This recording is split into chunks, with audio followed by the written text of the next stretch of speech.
With Alphabet and Tesla's quarterly reports on deck this week, our next guest sees two key pressure points: AI pacing and placement, and ad market winners and losers. Barton Crockett, Rosenblatt securities analyst, joins us now. Before we get to the earnings, how about this idea, Barton, that big tech is rallying off the increased odds or prospects of Kamala Harris winning the election? Does that make sense? Is there a direct link? I think Jim Cramer was talking about this as well, that it would actually be good for tech. She's from California. She has ties to the industry. What do you think? Well, I think that there's been a lot of discomfort with Biden, right?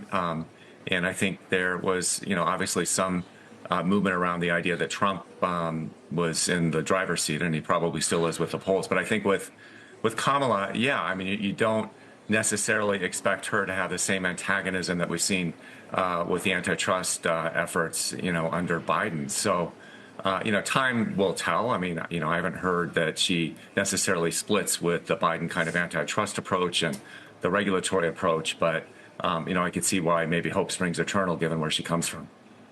So let's get back to the results. What do you think as far as the expectations around the role that AI plays in a quarter like Alphabet's as investors try to figure out the return on all this investment? Yeah, look, I think that AI is a bit of a pig in a python. We've seen massive investment really driven by those hyperscalers, so the Amazons, the Metas, the Googles, and those guys we would estimate are on pace to spend $50 billion more in 2025 than they spent in 2023 just on new AI initiatives. So there's a massive amount of capital flowing through the system that's been supporting the chips and the data center companies. But this needs to, drive a return on investment. That's what I hear, investors really kind of focused on. And, one of the early theories is that could drive, a range of corporate kind of initiatives that would help the cloud services companies like AWS, certainly already helping Microsoft Azure with OpenAI. But what we're hearing going into this quarter is that there's not necessarily the big inflection yet. People are interested at the corporate level, but they're not necessarily, rolling out the big initiatives that would really move the needle. So you're seeing some of the consultancies like Sapient at Publicis, a little bit soft, waiting for AI, but not really seeing the big lift there yet. So what I think is coming into the lead for the next iterative kind of driver from AI is edge.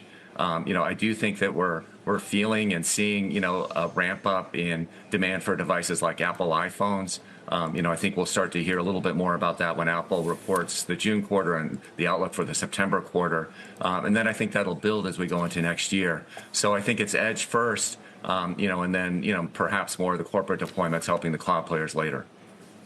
Barton, thank you. Keep it brief today with all the political news, but we appreciate the preview. Barton Crockett from Rosenblatt.